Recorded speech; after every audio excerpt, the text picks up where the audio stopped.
press the bell icon on the YouTube app and never miss another update. Hi students, ಇವತ್ತು ನಾವು ಭಾರತದ ಚುನಾವಣಾ ವ್ಯವಸ್ಥೆಯ ಉಳಿದ ವಿಚಾರಗಳ ಬಗ್ಗೆ ಇವತ್ತಿನ ತರಗತಿಯಲ್ಲಿ ನಾವು ಚರ್ಚೆಯನ್ನು ಅಥವಾ ಹೆಚ್ಚಿನ ಮಾಹಿತಿಗಳನ್ನ ಪಡಿತಾ ಹೋಗೋಣ.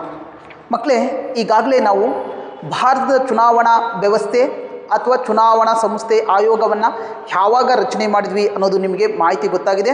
ಅದಲ್ವ, ಇದನ್ನು ಭಾರತ ಸಂವಿಧಾನದಲ್ಲಿ ಸಂವಿಧಾನಕಾರರು ಅದನ್ನು ರಚನೆ ಮಾಡಲಿಕ್ಕೆ 324ನೇ ವಿಧಿಯ ಮೂಲಕ ಒಂದು ಒಪ್ಪಿಗೆಯನ್ನು ಕೊಟ್ಟಿರ್ತಕ್ಕಂಥದ್ದು, ನಮಗೆ ಅವಕಾಶವನ್ನು ಮಾಡಿಕೊಟ್ಟಿರ್ತಕ್ಕಂಥದ್ದು ಕಾಣ್ತಾ ಹೋಗುತ್ತೆ. ಹಾಗಾಗಿ 1950 ಜನವರಿ 25ರಂದು ಈ ಒಂದು ಚುನಾವಣಾ ಆಯೋಗವನ್ನು ಭಾರತದಲ್ಲಿ ಸ್ಥಾಪನೆ ಮಾಡ್ತಾ ಹೋದ್ವಿ.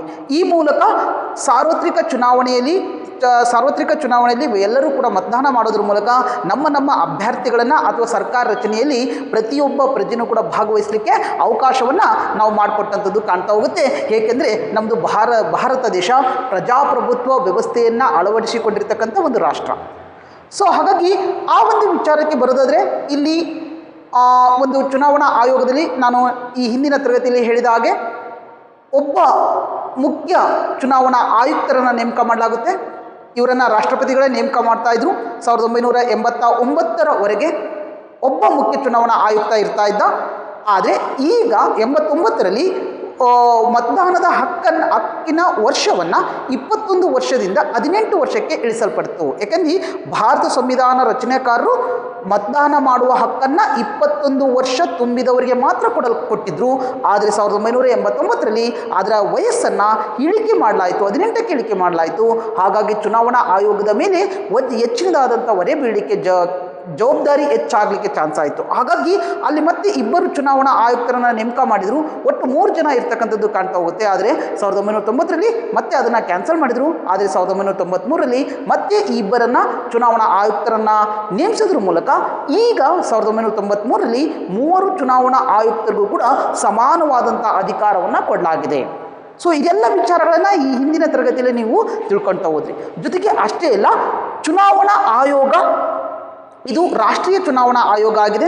ಅಖಿಲ ಭಾರತದ್ದು ಇದು ರಾಜ್ಯ ಮತ್ತು ಕೇಂದ್ರಗಳ ಒಂದು ಚುನಾವಣೆಗಳನ್ನು ನಡೆಸುತ್ತೆ ಅಂತ ಹೇಳಿದೆ, ಹೌದಲ್ವಾ? ರಾಷ್ಟ್ರಪತಿಗಳಿರ್ಬೋದು, ಉಪರಾಷ್ಟ್ರಪತಿಗಳಿರ್ಬೋದು, ಲೋಕಸಭೆ ಇರ್ಬೋದು, ವಿಧಾನಸಭೆ ಇರ್ಬೋದು.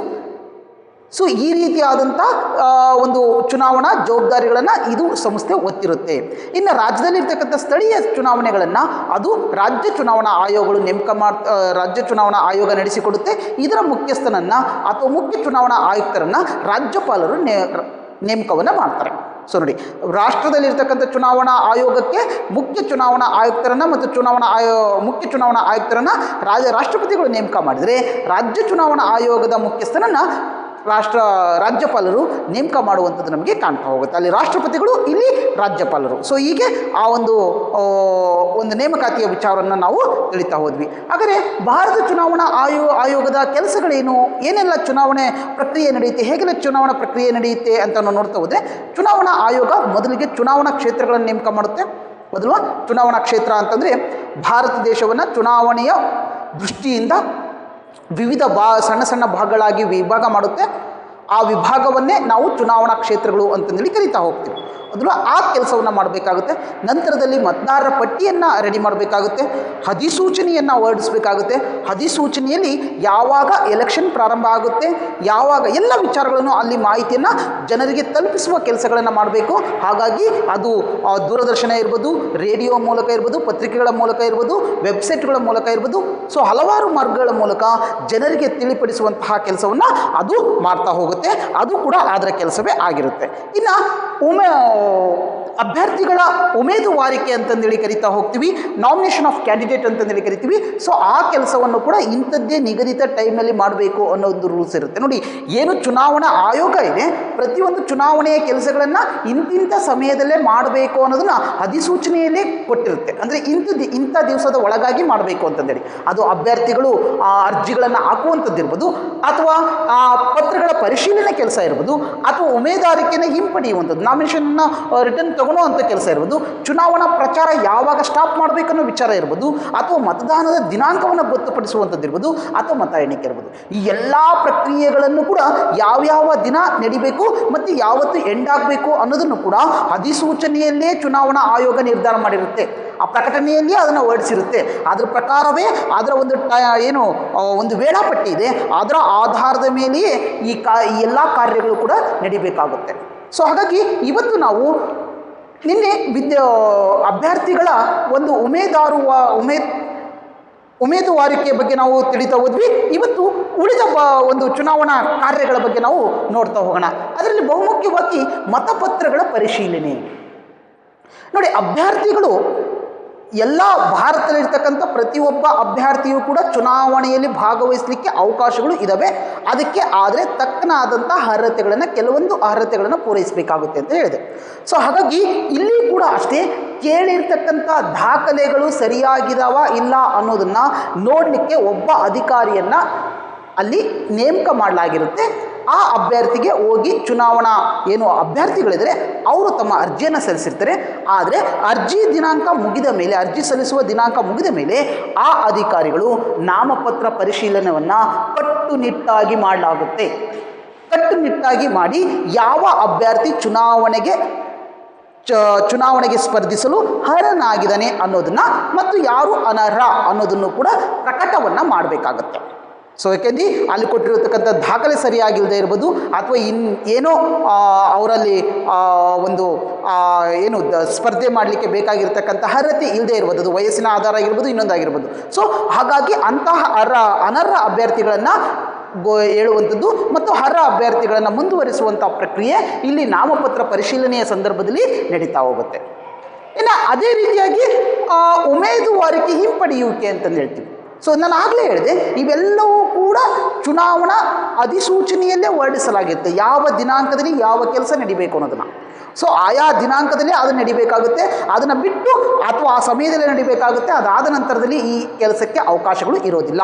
ಸೊ ಹಾಗಾಗಿ ಉಮೇದುವಾರಿಕೆ ಹಿಂಪಡೆಯುವಿಕೆಯೂ ಅಷ್ಟೇ, ಯಾವ ಅರ್ಹ ಅಭ್ಯರ್ಥಿ ಆಗಿರ್ತಾನೆ, ಅಂದರೆ ಚುನಾವಣಾ ಆಯೋಗ ಘೋಷಣೆ ಮಾಡಿರುತ್ತೆ ಈ ವ್ಯಕ್ತಿ ಸ್ಪರ್ಧೆಗೆ ಅವಕಾಶಕ್ಕೆ ಅರ್ಹ ಅಂತಂದು ಯಾರು ಘೋಷಣೆ ಮಾಡಿರ್ತಾರೆ ಅಂತಹ ವ್ಯಕ್ತಿಗೆ ಮತ್ತೆ ಆ ಚುನಾವಣಾ ಅರ್ಜಿಯನ್ನು ವಾಪಸ್ ಪಡೀಲಿಕ್ಕೆ ಅಥವಾ ನಾಮಿನೇಷನನ್ನು ವಾಪಸ್ ಪಡೀಲಿಕ್ಕೆ ಅವಕಾಶಗಳು ಕೂಡ ಇದ್ದಾವೆ. ಒಂದು ಸತಿ ಸ್ಪರ್ಧೆಗೆ ಅರ್ಜಿಯನ್ನು ಕೊಟ್ಟ ತಕ್ಷಣ ಮುಗಿತು ಅಂತ ಏನಲ್ಲ.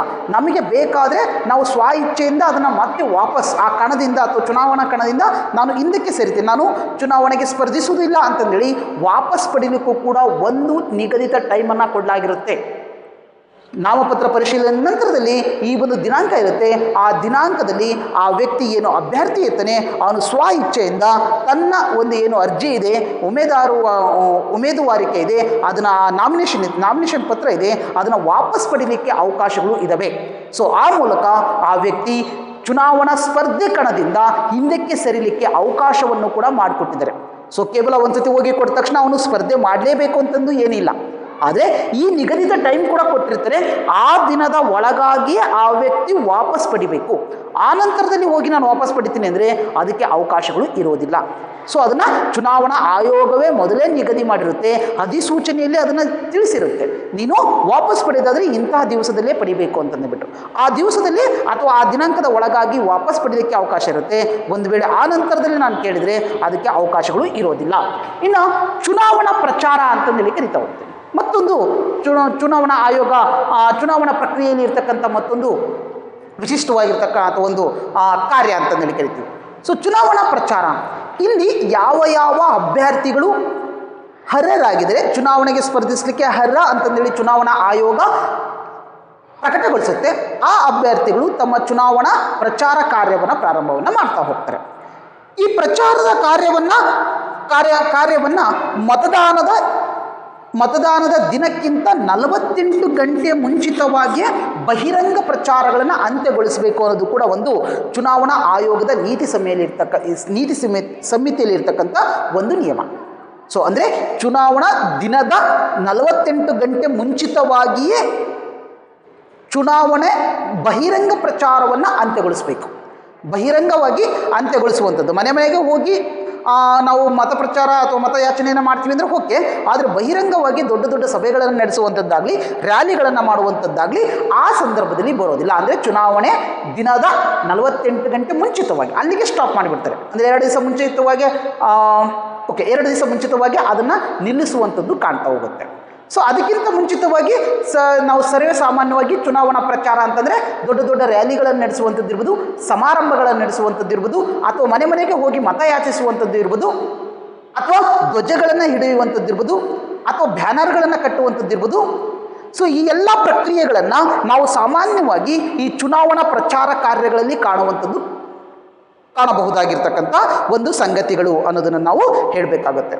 ಸೊ ಇದು ಈ ಒಂದು ಸಂದರ್ಭ ಇದೆ, ಚುನಾವಣಾ ಪ್ರಚಾರದ ಸಂದರ್ಭದಲ್ಲಿ ಈ ಒಂದು ಪ್ರಕ್ರಿಯೆಗಳಿದ್ದಾವೆ. ಅಂದರೆ ಸಭೆಗಳನ್ನು ನಡೆಸುವಂಥದ್ದು ಇರ್ಬೋದು, ಪ್ರಚಾರ ಮಾಡುವಂಥದ್ದು ಇರ್ಬೋದು, ಮತ ಯಾಚನೆ ಮಾಡ್ತುವಂಥದ್ದು ಇರ್ಬೋದು, ಸೊ ಮನೆ ಮನೆಗೆ ಮತ ಯಾಚನೆ ಮಾಡುವಂಥ ಕೆಲಸಗಳಿರ್ಬೋದು. ಇಂತಹ ಸಂದರ್ಭಗಳಲ್ಲಿ ಅಭ್ಯರ್ಥಿಗಳಿದ್ರೆ, ಚುನಾವಣಾ ಅಭ್ಯರ್ಥಿಗಳಿದ್ರೆ, ತಮ್ಮನ್ನು ಅಥವಾ ತಮ್ಮ ಪಕ್ಷವನ್ನು ಗೆಲ್ಲಿಸಿದರೆ ನಾವು ಏನೆಲ್ಲ ಕೆಲಸಗಳನ್ನು ಮಾಡಿಕೊಡಬಹುದು, ನಿಮಗೆ ಯಾವ ಸೌಲಭ್ಯವನ್ನು ನಿಮಗೆ ಪೂರೈಸಲಿಕ್ಕೆ ಸಾಧ್ಯತೆ ಇದೆ ಅಥವಾ ಯಾವ ಸೌಲಭ್ಯಗಳನ್ನು ಪೂರೈಸ್ತೀವಿ ಅನ್ನೋದನ್ನು ಜನರಿಗೆ ಮನವರಿಕೆ ಮಾಡಿಕೊಡುವಂಥ ಅವಕಾಶ ಇದು. ಸೊ ಹಾಗಾಗಿ ನಾವು ಗೆದ್ದು ಬಂದರೆ ನಾವೇನು ಕೆಲಸ ಮಾಡ್ತೀವಿ ಅಥವಾ ನಮ್ಮ ಪಕ್ಷ ಗೆದ್ದು ಬಂದರೆ ಅಥವಾ ನಾನು ಗೆದ್ದು ಬಂದರೆ ಏನೆಲ್ಲ ನಿಮಗೆ ಸೌಲಭ್ಯಗಳನ್ನು ಪೂರೈಸ್ತೀನಿ ಅಂತ ಹೇಳ್ತಾ ಹೋಗ್ತಾರೆ. ಅದನ್ನು ನಾವು ಚುನಾವಣಾ ಪ್ರಣಾಳಿಕೆ ಅಂತಂದೇಳಿ ಕರಿತಾ ಹೋಗ್ತೀವಿ. ಅದನ್ನು ನಾವು ಚುನಾವಣಾ ಪ್ರಣಾಳಿಕೆ.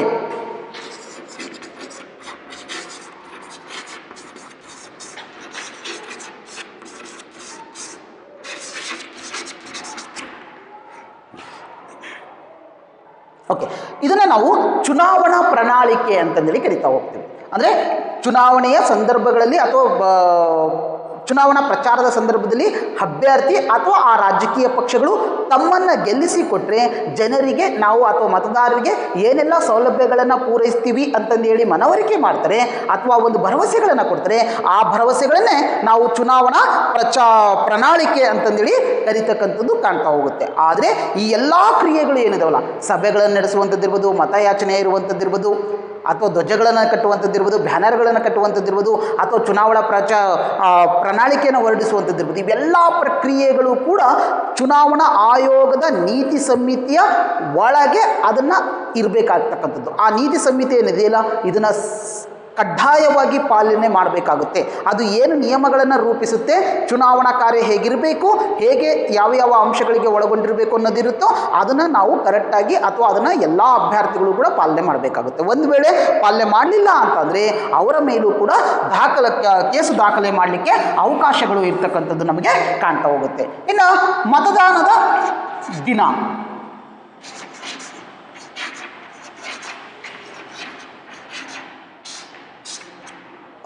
ಈಗ ನಾವು ನಾಮಪತ್ರ ಪರಿಶೀಲನೆ ಆಯಿತು, ಉಮೇದುವಾರಿಕೆ ಹಿಂಪಡೆಯುವಿಕೆ ಆಯಿತು, ಚುನಾವಣಾ ಪ್ರಚಾರ ಕೆಲಸನೂ ಆಯಿತು.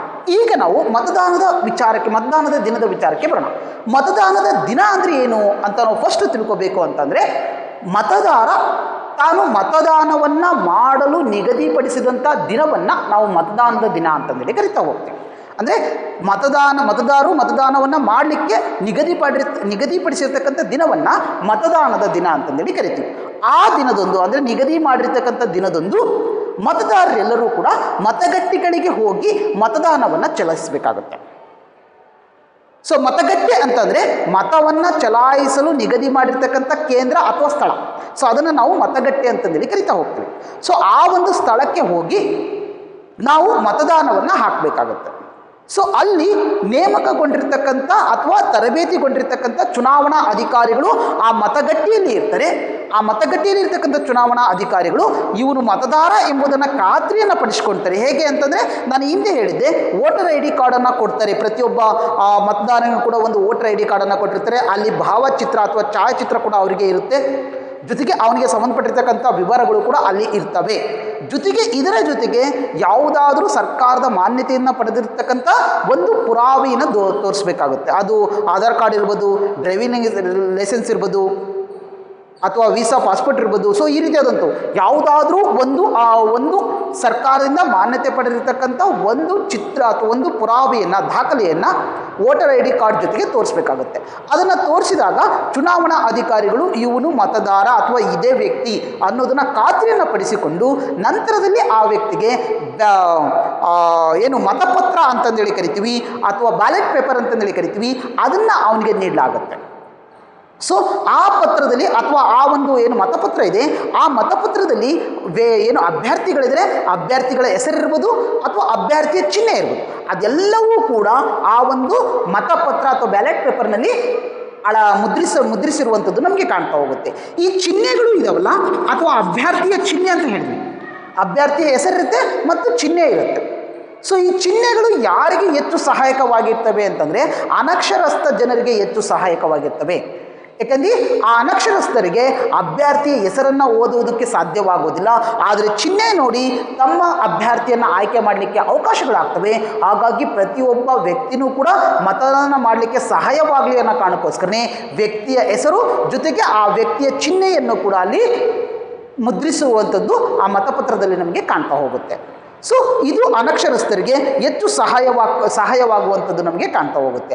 ಆದರೆ ಇತ್ತೀಚಿನ ದಿನಕ್ಕೆ ಬರೋದಾದರೆ ನಾವು ಮತಪತ್ರದ ಮೂಲಕ ಮತದಾನ ಅಥವಾ ಮತದಾನ ಮತವನ್ನು ಹಾಕೋದಿಲ್ಲ, ಅದ್ರ ಬದಲಿಗೆ ಈಗ ವಿದ್ಯುನ್ಮಾನದ ಯಂತ್ರಗಳನ್ನು ಬಳಸಲಾಗುವಂಥದ್ದು ನಮಗೆ ಕಾಣ್ತಾ ಹೋಗುತ್ತೆ. ಸೊ ಆ ಒಂದು ವಿದ್ಯುನ್ಮಾನದ ಒಂದು ಯಂತ್ರವನ್ನು ಉಪಯೋಗಿಸ್ತಾರೆ. ಅಲ್ಲಿ ಮತದಾರರ ಹೆಸರಿರುತ್ತೆ, ಜೊತೆಗೆ ಅದರ ಪಕ್ಕದಲ್ಲೇ ಒಂದು ವಿದ್ಯುತ್ ಗುಂಡಿ ಇರುತ್ತೆ. ಅದನ್ನು ಒತ್ತುವುದ್ರ ಮೂಲಕ ನಾವು ಮತ ಚಲಾವಣೆಯನ್ನು ಇತ್ತೀಚಿನ ದಿನದಲ್ಲಿ ಮಾಡುವಂಥದ್ದು ಕಾಣ್ತಾ ಹೋಗುತ್ತೆ. ಸೊ ಅಲ್ಲಿ ಕೂಡ ಅಷ್ಟೇ ಮತದಾರ ಹೆಸರಿರುತ್ತೆ ಅಭ್ಯರ್ಥಿಯ ಹೆಸರಿರುತ್ತೆ, ಜೊತೆಗೆ ಅಭ್ಯರ್ಥಿಯ ಗುರುತು ಕೂಡ ಚಿಹ್ನೆ ಕೂಡ ಇರುತ್ತೆ. ಅದನ್ನು ನೋಡಿ ಪಕ್ಕದಲ್ಲೇ ಇರತಕ್ಕಂಥ ವಿದ್ಯುತ್ ಗುಂಡಿಯನ್ನು ಒತ್ತೋದ್ರ ಮೂಲಕ ನಾವು ಮತವನ್ನು ಹಾಕುವಂಥ ಪ್ರಕ್ರಿಯೆ ಇತ್ತೀಚಿನ ದಿನಗಳಲ್ಲಿ ನಮಗೆ ಕಾಣಲಿಕ್ಕೆ ಸಾಧ್ಯತೆ ಇದೆ. ಆದರೆ ಮತದಾನದ ದಿನ ಅಥವಾ ಸಮಯ ಮುಗಿದ ತಕ್ಷಣ ಅಲ್ಲಿ ಪ್ರತಿಯೊಂದು ಮತಗಟ್ಟೆಗೆ ಒಬ್ಬೊಬ್ಬ ರಿಟರ್ನಿಂಗ್ ಆಫೀಸರ್ ಅಥವಾ ಚುನಾವಣಾ ಅಧಿಕಾರಿಯನ್ನು ನೇಮಿಸಲಾಗಿರುತ್ತೆ. ಆ ವ್ಯಕ್ತಿ ಮತದಾನದ ಪತ್ರದ ಡಬ್ಬಿ ಇರ್ಬೋದು ಅಥವಾ ವಿದ್ಯುನ್ಮಾನದ ಒಂದು ಮತಯಂತ್ರ ಇರ್ಬೋದು, ಅವನ್ನ ತೆಗೆದುಕೊಂಡೋಗಿ ಒಂದು ಕೇಂದ್ರ ಅಂತ ಇರುತ್ತೆ, ಅಲ್ಲಿ ಒಂದು ಕೇಂದ್ರಕ್ಕೆ ನಿಗದಿಪಡಿಸಿರ್ತಕ್ಕಂಥ ಕೇಂದ್ರಕ್ಕೆ ವಾಪಸ್ ಅವನ್ನ ಕೊಡುವಂತಹ ಜವಾಬ್ದಾರಿ ಆ ಚುನಾವಣಾ ಅಧಿಕಾರಿ ಅಥವಾ ರಿಟರ್ನಿಂಗ್ ಆಫೀಸರ್ಗೆ ಇರುವಂಥ ಜವಾಬ್ದಾರಿ ಆಗಿರುತ್ತೆ. ಇದಿಷ್ಟು ಕೂಡ ಮತದಾನದ ದಿನ ನಡೆಯುವಂಥ ಪ್ರಕ್ರಿಯೆ. ಇನ್ನು ಮತದಾನದ ದಿನ ಮುಗಿದ ನಂತರದ ದಿನಗಳಲ್ಲಿ ಮತ್ತೆ ಯಾವ ಕೆಲಸ ಇರುತ್ತೆ ಚುನಾವಣೆಯಲ್ಲಿ ಅಂತ ನೋಡೋದಾದರೆ ಅದು ಮತ ಎಣಿಕೆ ಕೆಲಸ ಅಂತ ಹೇಳ್ತೀವಿ. ಮತ ಎಣಿಕೆ ಸೊ ನೋಡಿ, ಇವೆಲ್ಲವನ್ನು ನಾನು ಆಗಲೇ ಹೇಳಿದಾಗೆ ಚುನಾವಣಾ ಆಯೋಗ ಅಧಿಸೂಚನೆಯಲ್ಲೇ ಹೊರಡಿಸಿರುತ್ತೆ. ಯಾವ ದಿನ ಮತದಾನ ಇರಬೇಕು, ಯಾವ ದಿನ ಮತದಾನ ಎಣಿಕೆ ಇರಬೇಕು, ಯಾವ ದಿನ ಉಮೇದುವಾರಿಕೆ ಸಲ್ಲಿಸುವಂಥದ್ದು ಅಂದರೆ ನಾಮಿನೇಷನ್ ಮಾಡುವಂಥದ್ದು ಇರ್ಬೋದು ಅಥವಾ ನಾಮಿನೇಷನನ್ನು ವಾಪಸ್ ಪಡೆಯುವಂಥ ಕೆಲಸ ಇರ್ಬೋದು, ನಾಮಪತ್ರ ಪರಿಶೀಲನೆ ಇರಬೇಕು, ಯಾವ್ಯಾವ ದಿನ ಅನ್ನೋದನ್ನು ನಿಗದಿ ಮಾಡಿರುತ್ತೆ. ಸೊ ಮತದಾನದ ಪ್ರಕ್ರಿಯೆ ನಡೆದ ನಂತರದಲ್ಲಿ ಮತ ಎಣಿಕೆಯ ಕೆಲಸ ನಡೀತಾ ಹೋಗುತ್ತೆ. ಮತದಾರರು ಹಾಕಿರುವಂತಹ ಮತಗಳನ್ನು ಎಣಿಸಿ ಯಾವ ಅಭ್ಯರ್ಥಿಗೆ ಹೆಚ್ಚು ಮತ ಬಂದಿದೆ ಅಂತ ಹೇಳಿ ಅವನು ಗೆದ್ದೆ ಅಥವಾ ಬಹುಮತ ಅಥವಾ ಹೆಚ್ಚು ಮತವನ್ನು ಪಡೆದಿರ್ತಕ್ಕಂಥ ವ್ಯಕ್ತಿಯನ್ನು ಗೆದ್ದ ವ್ಯಕ್ತಿ ಅಥವಾ ಅಭ್ಯರ್ಥಿ ಆ ಒಂದು ಚುನಾವಣೆಯಲ್ಲಿ ಗೆದ್ದಿರುವಂತಹ ವ್ಯಕ್ತಿ ಅನ್ನೋದನ್ನು ಘೋಷಣೆ ಮಾಡಬೇಕಾಗುತ್ತೆ. ಸೊ ಆ ದಿನವನ್ನು ನಾವು ಮತ ಎಣಿಕೆ ಕಾರ್ಯಕ್ರಮ ಅಂತಂದೇಳಿ ಕರಿತಾ ಹೋಗ್ತೀವಿ ಅಥವಾ ಮತ ಎಣಿಕೆ ದಿನ ಅಂತಂದು ಹೇಳ್ತೀವಿ ಅದನ್ನು. ಸೊ ಈ ಮತ ಎಣಿಕೆಗಳನ್ನು ಮಾಡುವಾಗ ಕೇವಲ ಆಫೀಸರ್ ಅಥವಾ ಚುನಾವಣಾ ಅಧಿಕಾರಿಗಳು ಮಾತ್ರ ಇರೋದಿಲ್ಲ, ಅಭ್ಯರ್ಥಿ ಮತ್ತು ಅಭ್ಯರ್ಥಿಯ ಮಧ್ಯವರ್ತಿಗಳನ್ನು ಸಮ್ಮುಖದಲ್ಲಿ ಅಂದರೆ ಅವರ ಜೊತೆಗೆ ಇರಬೇಕಾಗುತ್ತೆ. ಮತ ಎಣಿಕೆ ಮಾಡಬೇಕಾದ್ರೆ ಎಷ್ಟು ಅಭ್ಯರ್ಥಿಗಳು ಇರ್ತಾರೋ ಅಷ್ಟು ಅಭ್ಯರ್ಥಿಗಳು ಅಲ್ಲಿ ಇರಬೇಕು, ಜೊತೆಗೆ ಮಧ್ಯವರ್ತಿಗಳು ಕೂಡ ಇರಬೇಕಾಗುತ್ತೆ. ಇವರೆಲ್ಲರ ಸಮ್ಮುಖದಲ್ಲಿಯೇ ಮತ ಎಣಿಕೆ ಕಾರ್ಯ ನಡೆಯುವಂಥದ್ದು. ಯಾಕೆ ಕಾರಣ, ಸೊ ಅದರಲ್ಲಿ ಅವ್ಯವಹಾರಗಳು ನಡೀಬಾರ್ದು ಅನ್ನೋ ಕಾರಣಕ್ಕೋಸ್ಕರನೇ ಈ ರೀತಿಯಾಗಿ ಅವರ ಎದುರಿನಲ್ಲಿಯೇ ಮತ ಎಣಿಕೆ ಕಾರ್ಯಗಳನ್ನು ಚುನಾವಣಾ ಅಧಿಕಾರಿ ಮಾಡ್ತಾ ಹೋಗ್ತಾರೆ. ಸೊ ಇತ್ತೀಚಿನ ದಿನಗಳಲ್ಲಿ ಏನು ಮತಪತ್ರಗಳ ಬದಲಿಗೆ ವಿದ್ಯುನ್ಮಾನದ ಯಂತ್ರಗಳನ್ನು ಬಳಸ್ತಾ ಇದ್ದಾರೆ. ಸೊ ಹಾಗಾಗಿ ಅದು ಮತ ಎಣಿಕೆ ಕಾರ್ಯಕ್ರಮ ಅತ್ಯಂತ ಸುಲಭವಾಗಿ ನಡೆಯುವಂಥ ಕಾರ್ಯಕ್ರಮ ಇತ್ತೀಚಿನ ದಿನದಲ್ಲಿ ಆಗ್ತಾ ಇದೆ. ಮುಂಚೆ ಮತ ಎಣಿಕೆ ಕಾರ್ಯಕ್ರಮ ಅತ್ಯಂತ ಒಂದು ಕಷ್ಟಕರವಾಗಿರ್ತಕ್ಕಂಥ ಒಂದು ಸಂಗತಿಯಾಗಿತ್ತು. ಎಲ್ಲ ಪತ್ರಗಳನ್ನು ಕೂಡ ಅಥವಾ ಎಲ್ಲ ಒಂದು ಬ್ಯಾಲೆಟ್ ಪೇಪರ್ಗಳನ್ನು ಚೆಕ್ ಮಾಡಬೇಕಾಗಿತ್ತು. ಈಗ ಹಾಗಿಲ್ಲ, ಮತಯಂತ್ರದ ಮೂಲಕ ಅತ್ಯಂತ ಸುಲಭವಾಗಿ ಮತ ಎಣಿಕೆ ಕಾರ್ಯಕ್ರಮ ನಡೀತಾ ಹೋಗುತ್ತೆ.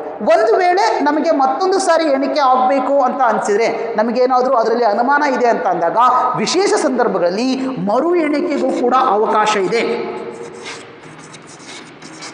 ಸೊ ಒಂದೇ ಸತಿ ಎಣಿಸಿದ ತಕ್ಷಣವೇ ನಾವು ಫೈನಲ್ ಅಂತ ಮಾಡಲಿಕ್ಕೆ ಆಗೋದಿಲ್ಲ. ನಮಗೆ ಅನುಮಾನ ಇದ್ದಾಗ ನಾವು ಮರು ಎಣಿಕೆಗೆ ಅವಕಾಶವನ್ನು ಕೂಡ ಕೋರಬಹುದು. ಸೊ ಆವಾಗ ಮತ್ತೊಂದು ಸತಿ ಮರು ಎಣಿಕೆಗೂ ಕೂಡ ಅವಕಾಶವನ್ನು ಕೊಡಲಾಗುತ್ತೆ.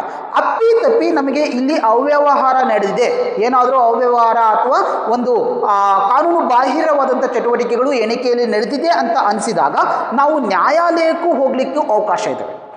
ಸೊ ಆ ಅವಕಾಶಗಳು ಕೂಡ ಈ ಒಂದು ಚುನಾವಣಾ ಪ್ರಕ್ರಿಯೆಯಲ್ಲಿ ಅಥವಾ ಕಾರ್ಯದಲ್ಲಿ ಇದೆ. ಸೊ ಹಾಗಾಗಿ ನಾವು ಮತ್ತೆ ಚುನಾವಣೆ ಒಂದು ಏನು ಕೋರ್ಟಿಗೆ ಹೋಗಿ ಅಲ್ಲಿ ನಾವು ಸಾಬೀತು ಮಾಡಬೇಕಾಗುತ್ತೆ, ಇದರಲ್ಲಿ ಅವ್ಯವಹಾರಗಳು ನಡೆದಿದ್ದಾವೆ ಅಥವಾ ಕಾನೂನು ಬಾಹಿರ ಕೆಲಸಗಳು ಈ ಎಣಿಕೆ ಕಾರ್ಯದಲ್ಲಿರ್ಬೋದು ನಡೆದಿದ್ದಾವೆ ಅನ್ನೋದನ್ನು ನಾವು ಸಾಬೀತು ಮಾಡೋದ್ರ ಮೂಲಕ ಆ ಒಂದು ಚುನಾವಣಾ ಪ್ರಕ್ರಿಯೆ ಒಂದು ರದ್ದು ಮಾಡುವಂಥದ್ದು ಕೂಡ ಸುಪ್ರೀಂ ಕೋರ್ಟ್ ಅಥವಾ ಹೈಕೋರ್ಟಿಗೆ ಒಂದು ಅಧಿಕಾರ ಇರತಕ್ಕಂಥದ್ದು ನಮಗೆ ಕಾಣ್ತಾ ಹೋಗುತ್ತೆ. ಆದರೆ ಕೊನೆಗೆ ಈ ಚುನಾವಣಾ ಮತ ಎಣಿಕೆಗಳು ಮುಗಿದ ನಂತರದಲ್ಲಿ ಏನು ರಿಟರ್ನಿಂಗ್ ಆಫೀಸರ್ ಇರ್ತಾನೆ, ಸೊ ಅವರು ಘೋಷಣೆಯನ್ನು ಮಾಡ್ತಾರೆ ಯಾವ ಅಭ್ಯರ್ಥಿ ಅಥವಾ ಫಲಿತಾಂಶದ ಎಣಿಕೆಯ ಫಲಿತಾಂಶ ಏನು ಬಂದಿದೆ ಅನ್ನೋದನ್ನು ಘೋಷಣೆ ಮಾಡೋದ್ರ ಮೂಲಕ ಯಾವ ಅಭ್ಯರ್ಥಿ ವಿಜಯ ಸಾಧಿಸಿದ್ದಾನೆ ಅನ್ನೋದನ್ನು ಅವರು ಹೇಳುವಂಥ ಪ್ರಯತ್ನವನ್ನು ಅಥವಾ ಹೇಳುವಂಥ ಕೆಲಸಗಳನ್ನು ಅಲ್ಲಿ ಮಾಡ್ತಾ ಹೋಗ್ತಾರೆ. ಇದಿಷ್ಟು ಕೂಡ ಚುನಾವಣಾ ಒಂದು ಪ್ರಕ್ರಿಯೆಗಳು, ಹಂತ ಹಂತವಾಗಿ ನಡೀತಕ್ಕಂಥ ಒಂದು ಪ್ರಕ್ರಿಯೆಗಳು ಇದಿಷ್ಟು ಕೂಡ. ಇನ್ನು ಚುನಾವಣೆಯ ನಂತರದಲ್ಲಿ ಕೂಡ ಕೆಲವೊಂದು ಮಹತ್ವದ ಅಂಶಗಳು ಅಥವಾ ಚುನಾವಣಾ ಪ್ರಕ್ರಿಯೆಯಲ್ಲಿ ಕೆಲವೊಂದು ವಿಚಾರಗಳು ಅತ್ಯಂತ ಮಹತ್ವವಾದಂಥ ಪಾತ್ರವನ್ನು ವಹಿಸ್ತವೆ. ಸೊ ಅವು ಯಾವ್ಯಾವಪ್ಪ ಅಂತ ಅಂದರೆ, ರಾಜಕೀಯ ಪಕ್ಷ ಮೊದಲನೇದಾಗಿ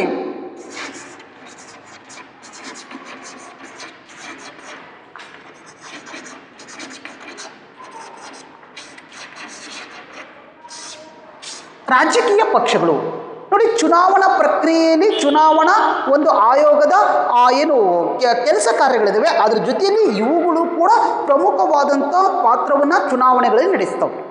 ಸೊ ಹಾಗಾಗಿ ಅವು ಯಾವ್ಯಾವು ಅಂತ ನೋಡೋದಾದರೆ ನಾವು ರಾಜಕೀಯ ಪಕ್ಷಗಳು ಅಂತಂದೇಳಿ ಕರಿತಾ ಹೋಗ್ತೀವಿ. ಈ ಪಕ್ಷ ವ್ಯವಸ್ಥೆ ಇದೆಯಲ್ಲ, ಪ್ರಜಾಪ್ರಭುತ್ವ ಸರ್ಕಾರ ವ್ಯವಸ್ಥೆಯಲ್ಲಿ ಅವಶ್ಯಕ ಮತ್ತು ಅನಿವಾರ್ಯ. ಪ್ರಜಾಪ್ರಭುತ್ವ ವ್ಯವಸ್ಥೆ ಅಲ್ಲಿ ಇರಬೇಕು ಅಂತಂದರೆ ಈ ರಾಜಕೀಯ ಪಕ್ಷಗಳ ಒಂದು ಅನಿವಾರ್ಯತೆ ಅಥವಾ ಅವಶ್ಯಕತೆ ಇದ್ದೇ ಇರುತ್ತೆ. ಅದು ಇಲ್ಲದೆ ನಾವು ಪ್ರಜಾಪ್ರಭುತ್ವ ವ್ಯವಸ್ಥೆಯನ್ನು ಕಲ್ಪಿಸಿಕೊಳ್ಳಲಿಕ್ಕೆ ಸಾಧ್ಯತೆ ಇಲ್ಲ. ಹಾಗಾಗಿ ಪಕ್ಷ ವ್ಯವಸ್ಥೆ ಅದಕ್ಕೆ ಬಹುಮುಖ್ಯವಾಗಿರ್ತಕ್ಕಂಥ ಅಂಶಗಳಲ್ಲಿ ಅದು ಒಂದು. ಪ್ರಜಾಪ್ರಭುತ್ವ ವ್ಯವಸ್ಥೆಗೆ ಬಹುಮುಖ್ಯವಾಗಿರ್ತಕ್ಕಂಥ ಅಂಶಗಳಲ್ಲಿ ಈ ಒಂದು ಪಕ್ಷಗಳು ಕೂಡ ಅತ್ಯಂತ ಅವಶ್ಯಕವಾಗಿರ್ತಕ್ಕಂಥ ಒಂದು ಅಂಶ. ಭಾರತದ ವಿಚಾರಕ್ಕೆ ಬರೋದಾದರೆ, ಭಾರತದಲ್ಲಿ ನಾವು ಬಹುಪಕ್ಷ ಪದ್ಧತಿಯನ್ನು ಅಳವಡಿಸಿಕೊಂಡಿರ್ತಕ್ಕಂಥ ಒಂದು ಪ್ರಜಾಪ್ರಭುತ್ವ ರಾಷ್ಟ್ರ. ಬಹುಪಕ್ಷ ಪದ್ಧತಿಗೆ ಭಾರತ ಸಂವಿಧಾನದಲ್ಲಿ ಅವಕಾಶವನ್ನು ಮಾಡಿಕೊಟ್ಟಿರ್ತಕ್ಕಂಥದ್ದು. ಸೊ ಅದನ್ನು ನಾವೇ ರೂಪಿಸಿಕೊಂಡಿರ್ತಕ್ಕಂಥದ್ದಿಲ್ಲ, ಭಾರತ ಸಂವಿಧಾನದಲ್ಲಿ ಅದನ್ನು ರೂಪಿಸಿಕೊಂಡಿರ್ತಕ್ಕಂಥದ್ದು. ಯಾಕಂದರೆ ಈ ಪ್ರಜಾಪ್ರಭುತ್ವ ವ್ಯವಸ್ಥೆ ಅಂತಂದರೆ ಎಲ್ಲ ರಾಷ್ಟ್ರಗಳಲ್ಲಿ ಒಂದೇ ರೂಪ ಇಲ್ಲ. ಸೊ ಕೆಲವೊಂದು ರಾಷ್ಟ್ರಗಳಲ್ಲಿ ಪಕ್ಷ ಪದ್ಧತಿಯಲ್ಲೂ ಕೂಡ ಅಷ್ಟೇ, ಪಕ್ಷ ಪದ್ಧತಿಯಲ್ಲೂ ಕೂಡ ಕೆಲವೊಂದು ರಾಷ್ಟ್ರಗಳಲ್ಲಿ ಬಹುಪಕ್ಷ ಪದ್ಧತಿಯನ್ನು ಅಳವಡಿಸಿಕೊಂಡಿದ್ದೇವೆ. ಸೊ ನಮ್ಮ ಭಾರತ ವಿಚಾರಕ್ಕೆ ಬರೋದಾದರೆ ಬಹುಪಕ್ಷ ಪದ್ಧತಿ ಇದೆ. ನಮ್ಮ ಭಾರತದಲ್ಲಿ ಕೇವಲ ಒಂದು ಪಕ್ಷನೂ ಇಲ್ಲ ಅಥವಾ ಎರಡು ಪಕ್ಷನೂ ಇಲ್ಲ. ಸೊ ಭಾಳಷ್ಟು ಪಕ್ಷಗಳ ಹೆಸರುಗಳನ್ನು ನಾವು ಹೇಳ್ತಾ ಹೋಗ್ಬೋದು. ಒಂದೊಂದು ರಾಜ್ಯದಲ್ಲಿ ಪ್ರಾದೇಶಿಕ ಪಕ್ಷಗಳು ಕೂಡ ಇದ್ದಾವೆ. ಸೊ ಹಾಗಾಗಿ ಹಲವು ಪಕ್ಷಗಳನ್ನು ಹೊಂದಿರತಕ್ಕಂಥ ರಾಷ್ಟ್ರ ನಮ್ಮದು.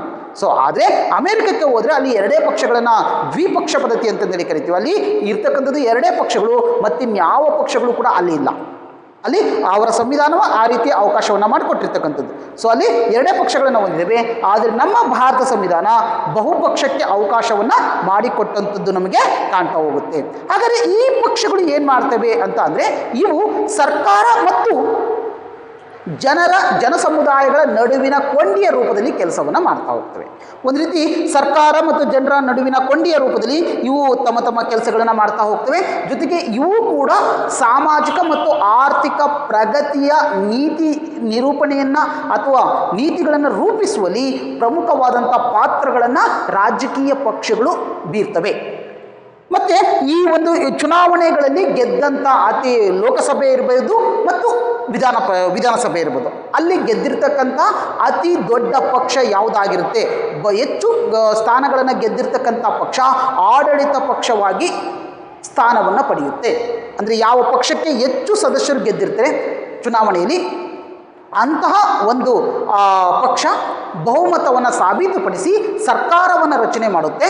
ಆ ಸರ್ಕಾರವನ್ನು ರಚನೆ ಮಾಡಿರ್ತಕ್ಕಂಥ ಪಕ್ಷಕ್ಕೆ ನಾವು ಆಡಳಿತ ಪಕ್ಷ ಅಂತಂದೇಳಿ ಕರಿತಾ ಹೋಗ್ತೀವಿ.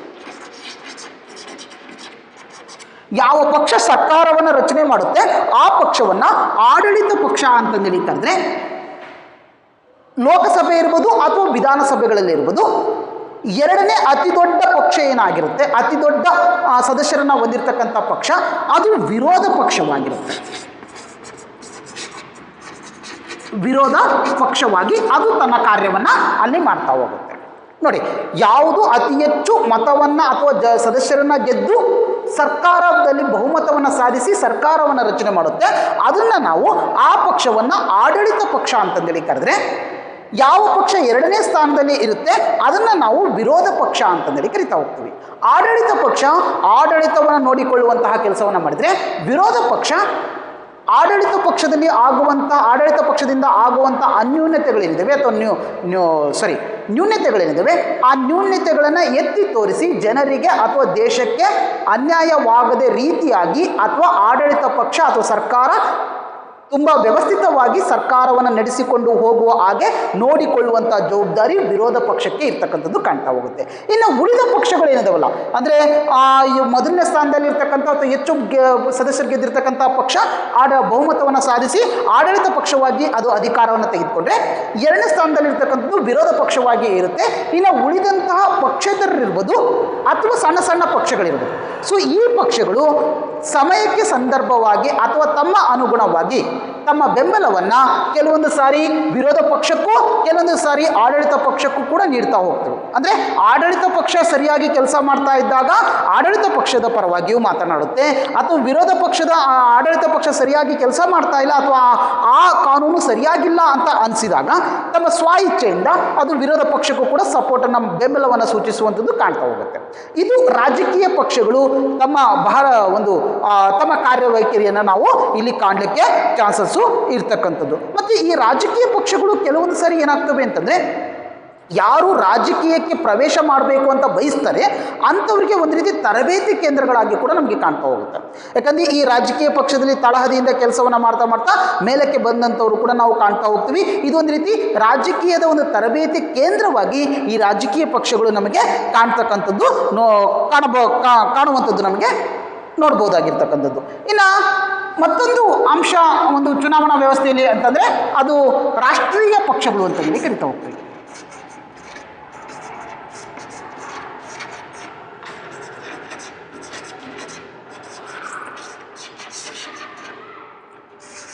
ರಾಷ್ಟ್ರೀಯ ಪಕ್ಷಗಳು ನೋಡಿರಿ, ರಾಜಕೀಯ ಪಕ್ಷಗಳು ಅಂದರೆ ಎಲ್ಲ ಪಕ್ಷಗಳು ಬಂದ್ಬಿಟ್ಟು ರಾಜ್ಯಕ್ಕೆ ಒಂದು ಚುನಾವಣೆಯಲ್ಲಿ ನಿಲ್ತಕ್ಕಂಥ ಎಲ್ಲ ಪಕ್ಷಗಳು ಬಂದ್ಬಿಟ್ಟು, ಆದರೆ ಎಲ್ಲ ಪಕ್ಷಗಳನ್ನು ಕೂಡ ನಾವು ರಾಷ್ಟ್ರೀಯ ಪಕ್ಷಗಳು ಅಂತಂದೇಳಿ ಕರೀಲಿಕ್ಕೆ ಸಾಧ್ಯತೆ ಇಲ್ಲ. ಸೊ ಅದರಲ್ಲಿ ರಾಜಕೀಯ ಪಕ್ಷಗಳಲ್ಲಿ ಇರ್ತಕ್ಕಂಥವನ್ನ ನಾವು ಎರಡು ಭಾಗಗಳಾಗಿ ವಿಂಗಡಣೆ ಮಾಡ್ತೀವಿ. ಒಂದು ರಾಷ್ಟ್ರೀಯ ಪಕ್ಷಗಳು, ಮತ್ತೊಂದು ಪ್ರಾದೇಶಿಕ ಪಕ್ಷಗಳಾಗಿ ವಿಂಗಡಣೆಯನ್ನು ಮಾಡ್ತೀವಿ.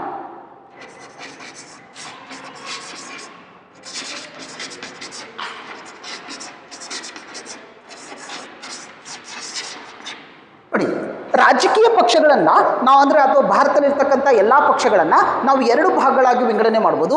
ಒಂದು ರಾಷ್ಟ್ರೀಯ ಪಕ್ಷಗಳಾಗಿ ವಿಂಗಡಣೆ ಮಾಡ್ಬೋದು, ಮತ್ತೊಂದು ಪ್ರಾದೇಶಿಕ ಪಕ್ಷಗಳಾಗಿ ನಾವು ವಿಂಗಡಣೆಯನ್ನು ಮಾಡಲಿಕ್ಕೆ ಅವಕಾಶಗಳಿದೆ. ಸೊ ಮಾಡ್ಬೋದಾಗಿರ್ತಕ್ಕಂಥದ್ದು. ಆದರೆ ರಾಷ್ಟ್ರೀಯ ಪಕ್ಷಗಳಂದ್ರೇನು, ಪ್ರಾದೇಶಿಕ ಪಕ್ಷಗಳಿದ್ರೆ ಇವುಗಳ ಮಧ್ಯದಲ್ಲಿ ಇರ್ತಕ್ಕಂಥ ವ್ಯತ್ಯಾಸ ಏನು ಅಂತ ನಾವು ನೋಡಿದ್ರೆ, ರಾಷ್ಟ್ರೀಯ ಪಕ್ಷಗಳು ಅಂತಂದರೆ ಭಾರತದ ಹಲವು ಕಡೆಗಳಲ್ಲಿ ತಮ್ಮ ಶಾಖೆಗಳನ್ನು ಹೊಂದಿರುತ್ತೆ. ಮತ್ತು ಒಂದು ಏನು ಚುನಾವಣೆಗಳು ನಡೀತವೆ ಆ ಚುನಾವಣೆಗಳಲ್ಲಿ ಗೌರವಿತವಾದಂಥ ಸ್ಥಾನಗಳನ್ನು ಅದು ಪಡೆಯುತ್ತೆ. ನೋಡಿ, ಭಾರತದ ಹಲವು ಕಡೆಗಳಲ್ಲಿ ಹಲವು ರಾಜ್ಯಗಳಲ್ಲಿ ತಮ್ಮ ಶಾಖೆಗಳನ್ನು ತಮ್ಮ ಸ್ಥಾನಗಳನ್ನು ಪಡ್ಕೊಂಡಿರುತ್ತೆ ರಾಷ್ಟ್ರೀಯ ಪಕ್ಷಗಳು. ಜೊತೆಗೆ ಚುನಾವಣಾ ಆಯೋಗವು ಕೂಡ ಇಂತಿಷ್ಟೇ ಗೆಲ್ಲಬೇಕು ಅನ್ನೋದು ಇರುತ್ತೆ. ರಾಷ್ಟ್ರೀಯ ಪಕ್ಷ ಅಂತಂದರೆ ಸುಮ್ಮನೆ ಅದನ್ನು ಗೌರವ ಸ್ಥಾನಗಳನ್ನು ಚುನಾವಣಾ ಆಯೋಗ ನೀಡೋದಿಲ್ಲ. ಚುನಾವಣಾ ಮಾನ್ಯತೆಯೂ ಕೂಡ ರಾಷ್ಟ್ರೀಯ ಪಕ್ಷ ಅಂತಂದೇಳಿ ಅದಕ್ಕೆ ಪಕ್ಷಕ್ಕೆ ಮಾನ್ಯತೆಯನ್ನು ಕೂಡ ಕೊಟ್ಟಿರುತ್ತೆ ಚುನಾವಣಾ ಆಯೋಗ. ಯಾವ ಕಾರಣದಿಂದ ಕೊಡುತ್ತೆ ಅಂತಂದರೆ, ಅದು ಇಂತಿಷ್ಟೇ ಸ್ಥಾನಗಳನ್ನು ಗೆಲ್ಲಬೇಕು ಅನ್ನೋದು ಒಂದಿರುತ್ತೆ. ಸೊ ಅದರ ಆಧಾರದ ಮೇಲೆ ಆ ಪಕ್ಷಕ್ಕೆ ರಾಷ್ಟ್ರೀಯ ಪಕ್ಷ ಅಂತಂದೇಳಿ ಚುನಾವಣಾ ಆಯೋಗವೇ ಆ ಸ್ಥಾನವನ್ನು ಮಾನ್ಯತೆಯನ್ನು ಕೊಟ್ಟಿರುತ್ತೆ. ಸೊ ಇದು ಭಾರತದ ಹಲವು ಕಡೆಗಳಲ್ಲಿ ಶಾಖೆಗಳನ್ನು ಹೊಂದಿರುತ್ತೆ. ಸೊ ಆ ರೀತಿಯಾಗಿ ನಾವು ನೋಡೋದಾದರೆ ಇದು ಲೋಕಸಭೆಯಲ್ಲೂ ಕೂಡ ತನ್ನ ಸ್ಥಾನಗಳನ್ನು ಗೆದ್ದಿರ್ಬೋದು ಅಥವಾ ವಿಧಾನಸಭೆಯಲ್ಲೂ ಕೂಡ ತನ್ನ ಸ್ಥಾನಗಳನ್ನು ಗೆದ್ದಿರ್ಬೋದು. ಭಾರತದ ಹಲವು ಕಡೆಗಳಲ್ಲಿ ಗೆದ್ದಿರ್ಬೋದು.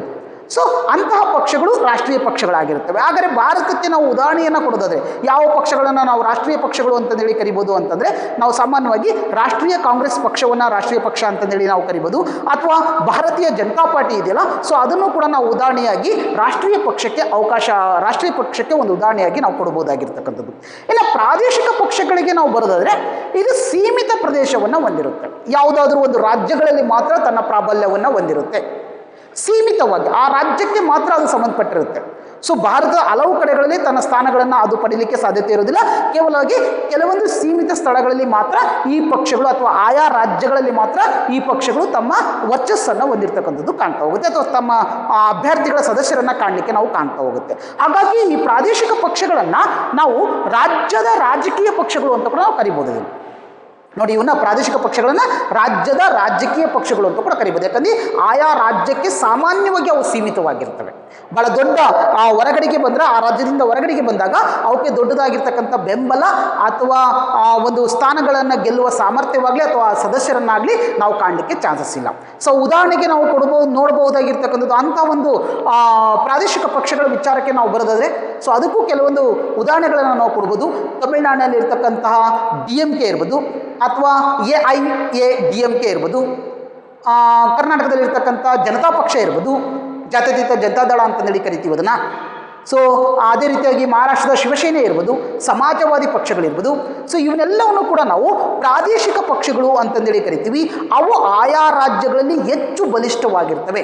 ಈ ಪ್ರಾದೇಶಿಕ ಪಕ್ಷಗಳು ಕೆಲವೊಂದು ಸಾರಿ ತಮ್ಮ ಒಂದು ವರ್ಚಸ್ಸಿನಿಂದಲೇ ಸರ್ಕಾರವನ್ನು ರಚನೆ ಮಾಡಿರ್ತಕ್ಕಂಥದ್ದು ಕಾಣ್ತಾ ಹೋಗುತ್ತೆ. ಅಂದರೆ ರಾಷ್ಟ್ರೀಯ ಪಕ್ಷಗಳನ್ನೇ ಹಿಂದಿಕ್ಕಿ ಇವು ತಮ್ಮ ವರ್ಚಸ್ಸಿಂದ ಸೊ ಸರ್ಕಾರಗಳನ್ನು ರಚಿಸಿರುವಂಥದ್ದು ಕೂಡ ನಾವು ಉದಾಹರಣೆಯಾಗಿ ಕೊಡಬಹುದಾಗಿರ್ತಕ್ಕಂಥದ್ದು. ಅದರಲ್ಲಿ ಕೆಲವೊಂದು ಸರಿ ಕರ್ನಾಟಕದಲ್ಲೂ ಕೂಡ ಆ ರೀತಿಯಾದಂಥ ಒಂದು ಪ್ರಾದೇಶಿಕ ಪಕ್ಷವೇ ಸರ್ಕಾರ ರಚನೆ ಮಾಡಿರ್ತಕ್ಕಂಥದ್ದು ಕಾಣ್ತಾ ಹೋಗುತ್ತೆ. ತಮಿಳುನಾಡಿನಲ್ಲಿ ಇಲ್ಲಿಯವರೆಗೂ ಕೂಡ ಅಂದರೆ ಇತ್ತೀಚಿನ ದಿನದಲ್ಲಿ ಬಹಳ ವರ್ಷಗಳ ಕಾಲದಿಂದಲೂ ಕೂಡ ಪ್ರಾದೇಶಿಕ ಪಕ್ಷವೇ ಅಲ್ಲಿ ಸರ್ಕಾರ ರಚನೆ ಮಾಡಿರ್ತಕ್ಕಂಥದ್ದು ನಮಗೆ ಕಾಣ್ತಾ ಹೋಗುತ್ತೆ.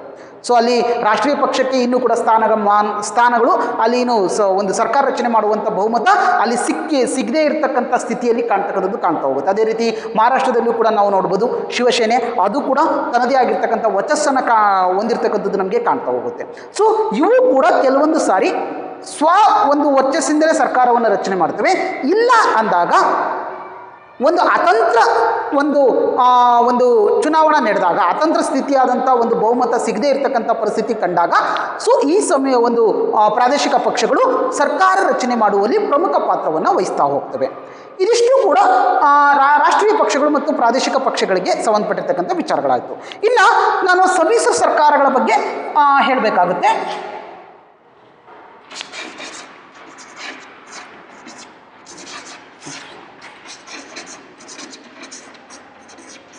ಓಕೆ, ಸಮ್ಮಿಶ್ರ ಸರ್ಕಾರ ನೋಡಿ, ನಾನು ಆಗಲೇ ಹೇಳಿದೆ, ಕೆಲವೊಂದು ಬಾರಿ ಯಾವುದೇ ಒಂದು ಪಕ್ಷಕ್ಕೆ ನಿರ್ದಿಷ್ಟ ಬಹುಮತ ಸಿಗೋದಿಲ್ಲ.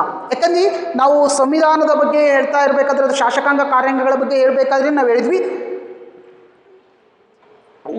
ಒಂದು ನಿರ್ದಿಷ್ಟವಾದಂಥ ಬಹುಮತ ಪಡೆದಾಗ ಮಾತ್ರ ಸರ್ಕಾರ ರಚನೆ ಮಾಡಲಿಕ್ಕೆ ಅವಕಾಶಗಳು ಇರ್ತವೆ. ಸುಮ್ಮನೆ ಎಲ್ಲರಿಗೂ ಕೂಡ ಸರ್ಕಾರ ರಚನೆ ಮಾಡಲಿಕ್ಕೆ ಅವಕಾಶಗಳು ಇರಲ್ಲ ಅಂತ ಹೇಳಿದ್ವಿ. ಅದಲ್ಲ, ನಾವು ಲೋಕಸಭೆಯಲ್ಲಿ ಭಾರತದ ಒಂದು ಸರ್ಕಾರ, ಕೇಂದ್ರ ಸರ್ಕಾರವನ್ನು ರಚನೆ ಮಾಡಬೇಕಾದ್ರೆ 272 ಸದಸ್ಯರ ಬಹುಮತವನ್ನು ಪಡೀಲೇಬೇಕಾಗುತ್ತೆ. ಅದೇ ರೀತಿ ಕರ್ನಾಟಕದ ವಿಚಾರಕ್ಕೆ ಬರೋದಾದರೆ 113 ಜನ ಸದಸ್ಯರ ಒಂದು ಬಹುಮತವನ್ನು ಪಡಿಬೇಕಾಗುತ್ತೆ. ಅಷ್ಟು ಸದಸ್ಯರ ಬೆಂಬಲವನ್ನು ವಿಧಾನಸಭೆಯಲ್ಲಿ ಪಡಿಬೇಕಾಗುತ್ತೆ. ಲೋಕಸಭೆಯಲ್ಲಿ 272 ಪಡಿಬೇಕಾಗುತ್ತೆ ಆಯಾ ಸರ್ಕಾರಗಳು ರಚನೆ ಮಾಡಬೇಕಾದ್ರೆ. ಆದರೆ ಯಾವುದೇ ಒಂದು ಪಕ್ಷಕ್ಕೆ ಇಷ್ಟು ಜನರ ಬೆಂಬಲ ದೊರೆಯೋದಿಲ್ಲ. ಸೊ ಲೋಕಸಭೆಯ ನಾವು ಕರ್ನಾಟಕದ ವಿಚಾರಕ್ಕೆ ನಾವು ಬರೋದಾದ್ರೂ ಕೂಡ ವಿಧಾನಸಭೆಯಲ್ಲಿ 225 ಜನರಲ್ಲಿ 225 ಒಂದು ನೇಮಕಾತಿ ಅದು. ಸೊ ಇಲ್ಲಿ 225 ಜನರಲ್ಲಿ 113 ಜನ ಒಂದು ಪಕ್ಷದಿಂದ ಗೆದ್ದು ಬರಬೇಕಾಗುತ್ತೆ ಸರ್ಕಾರವನ್ನು ರಚನೆ ಮಾಡಬೇಕಾದ್ರೆ. ಆದರೆ ಆ ಒಂದು ಕೆಲವೊಂದು ಸಾರಿ ಏನಾಗುತ್ತೆ, ಇಲ್ಲಿ ಬಹುಪಕ್ಷ ಪದ್ಧತಿ ಇರೋದ್ರಿಂದ ಒಂದೇ ಪಕ್ಷಕ್ಕೆ ಇಂತಹ ದೊಡ್ಡ ಒಂದು ಗೆಲುವನ್ನು ಕಾಣಲಿಕ್ಕೆ ಸಾಧ್ಯತೆ ಇರೋದಿಲ್ಲ. ಅದನ್ನು ನಾವು ಅತಂತ್ರ ವಿಧಾನಸಭೆ ಅಂತಂದೇಳಿ ಕರಿತಾ ಹೋಗ್ತೀವಿ. ಇಂತಹ ಸಂದರ್ಭದಲ್ಲಿ ಹಲವು ಪಕ್ಷಗಳು ಅಥವಾ 2 ಅಥವಾ 2ಕ್ಕಿಂತ ಹೆಚ್ಚು ಪಕ್ಷಗಳು ಸೇರಿ ಸರ್ಕಾರವನ್ನು ರಚನೆಯನ್ನು ಮಾಡ್ತವೆ. ಸೊ ಕೆಲವೊಂದು ಪಕ್ಷಗಳಿಗೆ 50 ಬಂದಿರ್ಬೋದು, ಇನ್ನೊಂದಕ್ಕೆ 50 ಬಂದಿರ್ಬೋದು, ಇನ್ನೊಂದು ಕೈ ಎತ್ತು ಬಂದಿರ್ಬೋದು. ಸೊ ಆ ಮೂರು ಪಕ್ಷಗಳು ಸೇರಿಕೊಂಡು 150 ಆಗುತ್ತೆ. ಅಲ್ಲಿಗೆ 113ಕ್ಕಿಂತ ಹೆಚ್ಚು ಆಗುತ್ತೆ ಅದು. ಸೊ ಹಾಗಾಗಿ ಸರ್ಕಾರ ರಚನೆ ಮಾಡಲಿಕ್ಕೆ ಅವಕಾಶಗಳು ದೊರೀತಾ ಹೋಗ್ತವೆ. ಸೊ ಹೀಗೆ 2 ಅಥವಾ 2ಕ್ಕಿಂತ ಹೆಚ್ಚು ಪಕ್ಷಗಳು ಸೇರಿ ಒಂದು ಸರ್ಕಾರವನ್ನು ರಚನೆ ಮಾಡಿದರೆ ಅದನ್ನು ನಾವು ಸಮ್ಮಿಶ್ರ ಸರ್ಕಾರ ಅಂತಂದೇಳಿ ಕರಿತಾ ಹೋಗ್ತೀವಿ. ಈ ಸಮ್ಮಿಶ್ರ ಸರ್ಕಾರ ರಚನೆ ಮಾಡೋದ್ರಲ್ಲೂ ಕೂಡ ನಾವು 2 ರೂಪವನ್ನು ಕಾಣ್ಬೋದು. ಒಂದು ಮತದಾನೋತ್ತರ ಮೈತ್ರಿ ಅಂತಂದೇಳಿ ಕರಿತೀವಿ, ಇನ್ನೊಂದು ಮತದಾನ ಪೂರ್ವ ಮೈತ್ರಿ ಅಂತ ಕೂಡ ಕರಿತೀವಿ ಅದನ್ನು. ಸೊ ಮತದಾನೋತ್ತರ ಮೈತ್ರಿಗೂ ಮತದಾನ ಪೂರ್ವದ ಒಂದು ಮೈತ್ರಿಗೂ ಇರೋ ವ್ಯತ್ಯಾಸಗಳೇನು ಅಂತ ನಾವು ನೋಡೋದಾದ್ರೆ,